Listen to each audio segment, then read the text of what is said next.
ಸಾಹಸ ಸಿಂಹ ಡಾಕ್ಟರ್ ವಿಷ್ಣುವರ್ಧನ್ ಅವರ ಸಮಾಧಿ ನೆಲಸಮ ವಿಚಾರವಾಗಿ ಅಭಿಮಾನಿಗಳು ಇದೀಗ ನೋವಿನಲ್ಲಿದ್ದಾರೆ. ಸಮಾಧಿ ಅಭಿಮಾನ್ ಸ್ಟುಡಿಯೋದಲ್ಲಿ ಇರಬೇಕನ್ನೋ ಪಟ್ಟು ಹಿಡಿದಿದ್ದಾರೆ.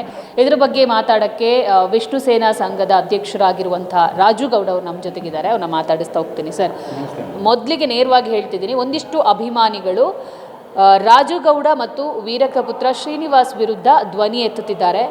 6 ತಿಂಗಳ ಹಿಂದೆಯೇ ನೆಲಸಮ ಮಾಡೋ ವಿಚಾರ ರಾಜುಗೌಡ್ರ ಮತ್ತು ವೀರಕಪುತ್ರ ಶ್ರೀನಿವಾಸ್ ಅವರಿಗೆ ಗೊತ್ತಿತ್ತು ಅಂತ. ಸೊ ಇದ್ರ ಬಗ್ಗೆ ಕ್ಲಾರಿಟಿ ಕೊಡೋದಿದೆ. ಒಂದೇ ಕ್ಲಾರಿಟಿ ಕೊಡ್ತೀನಿ. ನನ್ನ ವಿರುದ್ಧ ಅವರು 1 ವರ್ಷಗಳ ಹಿಂದೆಯೇ ಒಟ್ಟು 6 ಕೇಸ್ ಹಾಕಿದ್ದಾರೆ ನನ್ನ ಮೇಲೆ. ಬೇರೆ ಯಾವ ಸಂಘಟನೆ ಮೇಲೂ ಹಾಕಿಲ್ಲ ಅವರು.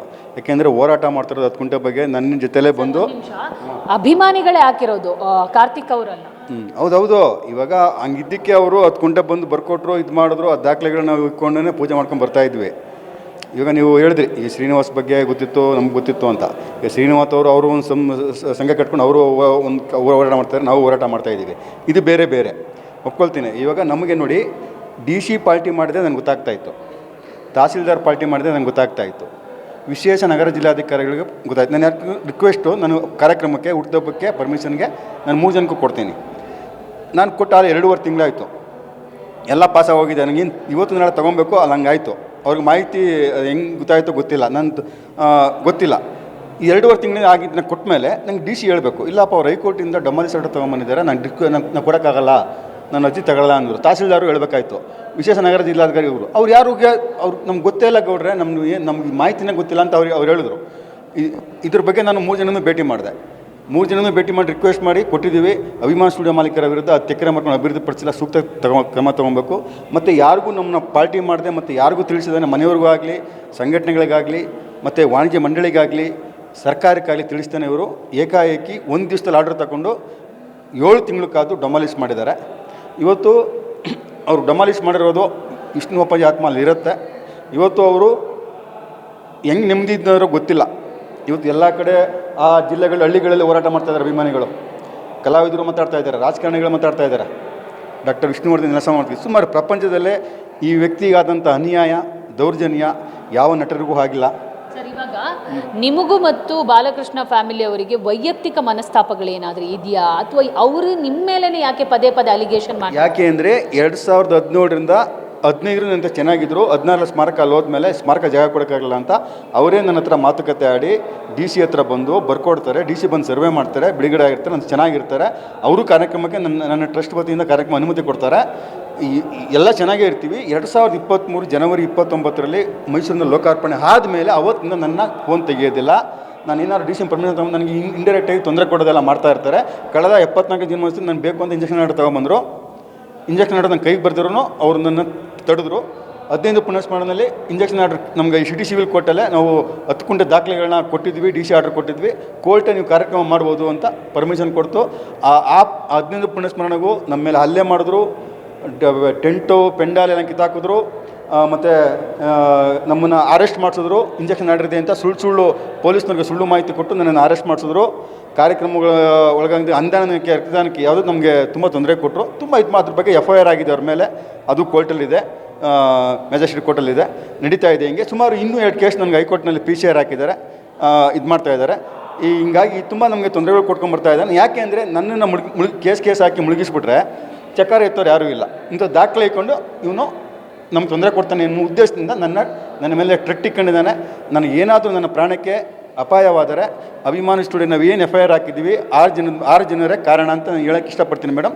ಆ ಕಾರಣದಿಂದ 6 ಜನ ಅವ್ರ ತಂಡ, ಕಾರ್ತಿಕ್, ಮುತ್ತುರಾಜ್, ಕಿರಣ್, ಇನ್ನೂ 3 ಜನ ಇದ್ದಾರೆ. ಅವ್ರು 6 ತಂಡ ನಾವು ಮೆನ್ಷನ್ ಮಾಡಿದ್ದೀನಿ FIRಲ್ಲಿ. ಅವರೇ ಕಾರಣ. ಇವತ್ತು ಅವರು ಏನೇನು ಇಲಿಗಲ್ ಸ್ಟ್ರಕ್ಚರ್ನ ಮುಟ್ಟು ಸುಳ್ಳು ಹೇಳಿ ಕೋರ್ಟ್ಗೆ ಮಾಹಿತಿ ಕೊಡದೇನೆ ಅವ್ರು ತಗೊಂಬಂದು ಇವತ್ತು ಹೊಡೆದಾಕಿದ್ದಾರೆ. ಇವತ್ತು ಇರಲಿ, ಅದು ಅವರು ಕೋರ್ಟ್ಗೆ ನಾವು ಮುಂದಿನ ದಿನಗಳು ಎಲ್ಲ ದಾಖಲೆಗಳನ್ನ ನಾವು ಸಲ್ಲಿಸ್ತಾ ಇದ್ದೀವಿ. ವಿಡಿಯೋಯಿಂದ ಹಿಡಿದು ಆಡಿಯೋಯಿಂದ ಹಿಡಿದು ಇವತ್ತು 2017ರಿಂದ ಅಭಿಮಾನ್ ಸ್ಟುಡಿಯೋ ಮಾಲೀಕರು ಆಡಿಯೋ ಇರ್ಬೋದು, ವಿಡಿಯೋಗಳಿರ್ಬೋದು, DC ವಿಡಿಯೋಗಳಿರ್ಬೋದು, ತಹಸೀಲ್ದಾರ್ ವಿಡಿಯೋಗಳಿರ್ಬೋದು, ಎಲ್ಲ ಇದೆ ದಾಖಲಾತಿಗಳು. ಎಲ್ಲನೂ ನಾನು ಹೈಕೋರ್ಟ್ಗೆ ಒದಗಿಸ್ತಾ ಇದ್ದೀನಿ. ಈಗ ಆಲ್ರೆಡಿ ಒದಗಿಸಿದ್ದೀನಿ ನಾನು ಸಿಟಿ ಸಿವಿಲ್ ಕೋರ್ಟ್ಗೆ. ಒಂದು ಕೇಸ್ ವಾಪಸ್ ತಗೊಂಡಿದ್ದಾರೆ ನನ್ನ ಮೇಲೆ. ಸುಳ್ಳು ಅಪಹರಣ ಪ್ರಕರಣ, ಇದು ಏನು ದೌರ್ಜನ್ಯ ಅಂತ ಹೇಳ್ಬಿಟ್ಟು ಏನು ಕೇಸ್ ಹಾಕಿದ್ರು, ಅದಕ್ಕೆ 9 ತಿಂಗಳಿಂದ ಎವಿಡೆನ್ಸ್ ಕೊಟ್ಟಿಲ್ಲ. ಕೊಡದೆ ಈ ಕೇಸ್ ವಾಪಸ್ ತಗೊಂಡ್ರು. ಯಾಕೆ ಸರ್? ಇವಾಗ ನಿಮ್ಮ ಮೇಲೆ ಥ್ರೆಟ್ ಇದೆ ಅಂತ ನೀವು ಹೇಳಿದ್ರಿ. ನಿಮಗೆ ಏನೆಲ್ಲ ಥ್ರೆಟ್ ಯಾರ ಕಡೆಯಿಂದ ಬರ್ತಾ ಇದೆ? ಇದರ ಹಿಂದೆ ರಾಜಕೀಯ ಷಡ್ಯಂತ್ರ ನಿಮಗೆ ಇದೆ ಅಂತ ಅನ್ನಿಸ್ತಾ ಇದೆಯಾ? ಯಾವುದಾದ್ರೂ ರಾಜಕೀಯ ವ್ಯಕ್ತಿಗಳ ಬಗ್ಗೆ ಇದ್ರೂ ಇರ್ಬೋದು. ಅವರು ಆ ಜಾಗ ಕೊಂಡ್ಕೊಳ್ಳೋಕ್ಕೆ, ಆ ಜಾಗ ಇದ್ದರೆ ತಾನೇ, ನಾನಿದ್ರೆ ತಾನೇ ಹೋರಾಟ ಮಾಡೋದು, ನಾನಿದ್ರೆ ತಾನೇ ಕೋರ್ಟ್ಗೆ ಹೋಗೋದು, ನಾನಿದ್ರೆ ತಾನೇ ಎಲ್ಲ ಮಾಡೋದು. ನನ್ನ ಮುಗಿಸ್ಬಿಟ್ರೆ ಯಾರು ಕೋರ್ಟ್ಗೆ ಹೋಗೋ ಯಾರೂ ಇಲ್ವಲ್ಲ. ಇದು ಅವನ ಉದ್ದೇಶ. ಇದು ಇದ್ರೂ ಇರ್ಬೋದು, ರಾಜಕಾರಣಿಯ ಬಿಲ್ಡರ್ ಇರ್ಬೋದು, ರಾಜಕಾರಣಿ ಇರ್ಬೋದು. ಇವತ್ತು ಆ ಜಾಗನ ಏನೋ ಮಾರಾಟ ಮಾಡ್ತಾರೆ, ಮಾಲ್ ಕಟ್ತಾರೆ, ಅದು ನನಗೆ ಗೊತ್ತಿಲ್ಲ. ಅವ್ರು ಏನಾರ ಮಾಡ್ಕೊಳ್ಳಿ, ಅವ್ರ ಜಾಗ. ಸರ್ಕಾರ ಸುಲಭ ಪರ್ಮಿಷನ್ ಕೊಡಲ್ಲ. 10 ಎಕರೆ ಮಾಡ್ಕೊಂಡು ಅಭಿವೃದ್ಧಿಪಡಿಸಿಲ್ಲ, ಇನ್ನೂ ಕೇಸ್ ನಡೀತಾ ಇದೆ. ಅದು ಹೆಂಗೆ ಹೇಳ್ತಾರೆ, ಅದು ಅವ್ವಕ್ಕೆ ನಾನು ತಲೆ ಕೆಡಿಸ್ಕೊಳ್ಳಲ್ಲ. ಅವ್ರು ಏನಾರ ಮಾಡ್ಕೊಳ್ಳಿ. ನಾವು ಕೇಳೋದು ಇಷ್ಟೇ, 10 ಕುಂಟೆ ದಾನ ಕೊಟ್ಟಿದ್ದೀರಿ, ಸರ್ಕಾರ ಮಾಡಿದೆ, ನಾವು ಪೂಜೆ ಮಾಡ್ಕೊಳ್ಳೋಕೆ ಅವಕಾಶ ಮಾಡಿಕೊಡಿ. ಇಷ್ಟೇ ನಾವು ಕೇಳ್ತಾ ಇರೋದು. ಇಷ್ಟೇ ಕೇಳ್ತಾ ಇರೋದು ಅವರು ನನ್ನ ಸರ್ಕಾರ. ಇವಾಗ ನಾವು ಸರ್ಕಾರನೂ ಅಧಿಕಾರಿಗಳನ್ನ 6 ಜನ ಪಾರ್ಟಿ ಮಾಡಿದ್ದೀನಿ. ಚೀಫ್ ಸೆಕ್ರೆಟರಿ, ಸರ್ಕಾರ ಅಧೀನ ಕಾರ್ಯದರ್ಶಿ, ಜಿಲ್ಲಾಧಿಕಾರಿಗಳು, ತಹಸೀಲ್ದಾರ್, ವಿಶೇಷ ನಗರ ಜಿಲ್ಲಾಧಿಕಾರಿಗಳು, ಇಷ್ಟು ಜನನ ನಾನು ಪಾರ್ಟಿ ಮಾಡಿದ್ದೀನಿ. ಸರ್, ಇವಾಗ ಇನ್ನೊಂದು ವಿಚಾರ. ಇವಾಗ ನೀವುಗಳು ನಿಮ್ಮಲ್ಲೇ ಅಭಿಮಾನಿಗಳಲ್ಲಿ ಒಗ್ಗಟ್ಟಿಲ್ಲ, ಒಬ್ಬೊಬ್ಬರು ಒಂದೊಂದು ಕಡೆ ನಿಂತ್ಕೊಂಡು ಮಾತಾಡ್ತಾ ಇದ್ದೀರಾ. ನೀವು ಒಗ್ಗಟ್ಟನ್ನು ಯಾಕೆ ಪ್ರದರ್ಶಿಸ್ತಾ ಇಲ್ಲ? ಮುಂದಿನ ದಿನಗಳಲ್ಲಿ ನಮ್ಮ ಕೆ ಮಂಜಣ್ಣ ಅಂತ ನಾನು ಹೇಳ್ತೀನಿ. ನಮ್ದು ಏನಿಲ್ಲ. ಅವ್ರು ಕೆ ಮಂಜಣ್ಣನ ಘೋಷಣೆ ಮಾಡಲಿ, ಇಲ್ಲ ಸುದೀಪ್ ಅವರೇ ಘೋಷಣೆ ಮಾಡಲಿ. ಯಾರ ಮಧ್ಯೆ ಬಂದು ಹೇಳಿದ್ರು, ಯಾವ ರಾಜುಗೌಡು ಬೇಡ, ಯಾವ ಶ್ರೀನಿವಾಸು ಬೇಡ, ನೀವು ಯಾರು ವಹಿಸ್ಕೊಳ್ಳಿ ಅಂತ. ಇಲ್ಲ ಮನೆಯವರೇ ವಹಿಸ್ಕೊಳ್ಳಿ, ಇಲ್ಲ ಕೆ ಮಂಜಣ್ಣನೇ ವಹಿಸ್ಕೊಳ್ಳಿ, ನಾವು ಅವ್ರ ಹಿಂದೆ ಇರ್ತೀವಿ, ನಾವು ಯಾರೂ ಬೇಡ. ಓಕೆ, ಕೆಲವು ಅಭಿಮಾನಿಗಳ ಇದಲ್ವಾ, ಬೇಡ, ಯಾರು ಈ ಮುಂದಾಳತ್ವದಲ್ಲಿ ವಹಿಸ್ಕೊಳ್ಳಿ, ನಮ್ಮ ಕೆ ಮಂಜಣ್ಣನೇ ವಹಿಸ್ಕೊಳ್ಳಿ, ಪರವಾಗಿಲ್ಲ, ನಾವು ಬಂದು ಹಿಂದೆ ಇರ್ತೀವಿ. ಈಗ ಮಂಜಣ್ಣ ಪ್ರೀತಿಯಿಂದ ಬಂದಿದ್ದು, ನಾನು ಮಂಜಣ್ಣಂತಕ್ಕೆ ಹೋಗಿಲ್ಲ. ಎಲ್ಲ ಬಂದಿದ್ರು, ಅವ್ರಿಗೆ ಗೊತ್ತಿತ್ತು 10 ಗಂಟೆ ಹೋರಾಟ ಮಾಡ್ತಾ ಗೊತ್ತಿತ್ತು. ಎಲ್ಲ ಪಾಪ ಬಿಜಿ ಇರ್ತಾರೆ. ನಾನು ಯಾಕೆ ಅವ್ರು ತೊಂದರೆ ಕೊಡಲಿಲ್ಲ, ನಾನು ತೊಂದರೆ ಕೊಟ್ಟಿರಲಿಲ್ಲ ಅವ್ರಿಗೆ. ಅವರೇ ಕರೆದು ಫೋನ್ ಮಾಡಿಸ್ಕೊಂಡು, ಏನೋ ಇದು, ಏನೋ ಹಿಂಗಾಯ್ತು, ನಿಮ್ಗೆ ಗೊತ್ತಿಲ್ಲ ಅಂತ ಕರೆಸ್ಕೊಂಡು ದಾಖಲೆಗಳು ನೋಡಿದ್ರು. ಓ ಹಿಂಗೆಲ್ಲ ಇದೆಯಾ, ಬಂದು ಅವರೇ ಮುಂದೆ ಬಂದು ಕಾನೂನು ಹೋರಾಟಕ್ಕೆ ಬೆಂಬಲ ಕೊಟ್ಟರು. ಸರ್, ಇವಾಗ ಥ್ರೆಟ್ ಬರುತ್ತಾ ವಿಚಾರಕ್ಕೆ ನೀವು ಕ್ಲಾರಿಟಿ ಕೊಟ್ಟಿಲ್ಲ. ನಿಮಗೆ ಯಾವ ಥರ ಥ್ರೆಟ್ಗಳು ಬರ್ತಾ ಇದೆ? ಇವಾಗ ಕೇಸ್ಗಳು ಹಾಕೋದು, ಸುಮ್ಮನೆ ಕೇಸ್ಗಳು ಹಾಕೋದು. ನಮ್ಮ ಮನೆಯಲ್ಲೇ ನನ್ನ ಧರ್ಮಪತ್ನಿ ಚಂದ್ರಮ್ಮ ಅಂತ, ಅವರು ಸಾಯಂಕಾಲ 6 ಗಂಟೆ ಮೇಲೆ ನಾನು ಕಳಿಸಲ್ಲ. 6 ಗಂಟೆ ಮೇಲೆ ಆಚೆ ಕಳಿಸಲ್ಲ. ಪಾಪ ಮೊನ್ನೆ ಒಂದು PCR ಹಾಕಿದ್ರು ಪೊಲೀಸ್ನವರು. ಇಲ್ಲಿ ಮಾಗಡಿ ರೋಡು ಗಿರೀಶ್ ಅವ್ರು ಭೇಟಿ ಮಾಡಬೇಕು ಅಂತ ಅಲ್ಲೂ ಸ್ಟೇಟ್ಮೆಂಟ್ ಕೊಟ್ಟು ಬಂದೆ.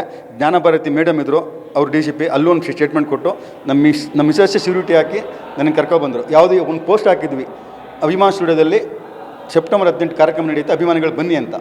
ನೀವು ಹೆಂಗೆ ಹಾಕಿದ್ರಿ ಅಂತ ಇದು ಮಾಡೋದು. ನನಗೆ DC 8ಕ್ಕೆ ಡೆಮಾಲಿಸ್ ಆಯಿತು, 11ಕ್ಕೆ ಹೋಗಿದೆ, ನಾನು ಪರ್ಮಿಷನ್ ಕೊಡ್ತೀನಿ ಅಂತ ಹೇಳಿದ್ರು. ಆ ಧೈರ್ಯದ ಮೇಲೆ ನಾನು ಪೋಸ್ಟ್ ಹಾಕಿದೆ. ನನಗೆ ಗೊತ್ತಿತ್ತು ಇದು ಅಫೆನ್ಸ್ ಹಾಕ್ಬಾರ್ದು ಅಂತ. DC ಒಂದು ಇದ ಮೇಲೆ ಆಮೇಲೆ DC ತಿರುಗಿ 13ಕ್ಕೆ ಹೋಗ್ತೀನಿ, ನಾನು ಕೊಡೋಕ್ಕಾಗಲ್ಲ, ಇನ್ನೂ ಒಂದು ಮೀಟಿಂಗ್ ಆಗಬೇಕು ಅಂದರು. ಪೊಲೀಸ್ನವ್ರು ಬಂತು, ಇದು ನಾವೇ ಹಾಕಿರೋದು, ಇದು ನೀವು ಈ ಥರ ಹಾಕಬಾರ್ದು, ಅಫೆನ್ಸು, ಇದು ಅಭಿಮಾನಿಗಳಿಗೆ ಒಂದು ಮೆಸೇಜ್ ಹೋಗುತ್ತೆ. ಅದು ನೀವು ಕಾನೂನು ಪ್ರಕಾರ DCನ ತಗೊಂಡು ಕೋರ್ಟಿನ ತಗೊಂಡ್ಬನ್ನಿ, ನಾವೇ ನಿಮ್ಗೆ ಬೆಂಬಲ ಕೊಡ್ತೀವಿ ಅಂತ ಮೇಲಧಿಕಾರಿಗಳು ಹೇಳಿದ್ದಾರೆ. ಆಗಿನ ನಾನು ಯಾವುದೇ ಪೋಸ್ಟು ಆಗ್ತಾಯಿಲ್ಲ. ನಾನು ಇನ್ನು ಮುಂದೆ ನಮ್ಮ ಸಂಘಟನಾ ಪದಾಧಿಕಾರಿಗಳು ಯಾವುದೋ ಅಲ್ಲಿ ಕಾರ್ಯಕ್ರಮ ಆಯ್ತು ನಾವು ಪೋಸ್ಟ್ ಹಾಕೋಕ್ಕೆ ಹೋಗೋದಿಲ್ಲ. DC ಅವ್ರು ಪರ್ಮಿಷನ್ ಕೊಟ್ಟರೆ ಕೋರ್ಟ್ ಮುಖಾಂತರ ನಿಮ್ಗೆ ಆಲ್ರೆಡಿ ನಮ್ಮ ಅರುಣ್ ಸರು ಕಾರ್ಯಕ್ರಮಕ್ಕೆ ಕೋರ್ಟೆಲ್ಲ ಅನುಮತಿ ಕೇಳ್ತಾರೆ ಅಂತ ಎಲ್ಲ ಕೇಳ್ತಾರೆ. ಅದ್ರ ಬಗ್ಗೆ ಎಲ್ಲ ಅವರು ಕಾನೂನು ಹೋರಾಟ ಮಾಡ್ತಾರೆ ಮೇಡಮ್. ಓಕೆ, ಇದಿಷ್ಟು ವಿಷ್ಣು ಸೇನಾ ಸಂಘದ ರಾಜ್ಯಾಧ್ಯಕ್ಷರಾಗಿರುವಂತಹ ರಾಜು ಗೌಡ್ರ ಮಾತು. ಕ್ಯಾಮರಾ ಪರ್ಸನ್ ಸಂದೇಶ್ ಜೊತೆ ದೀಪಿಕಾ ಪವರ್ TV, ಬೆಂಗಳೂರು.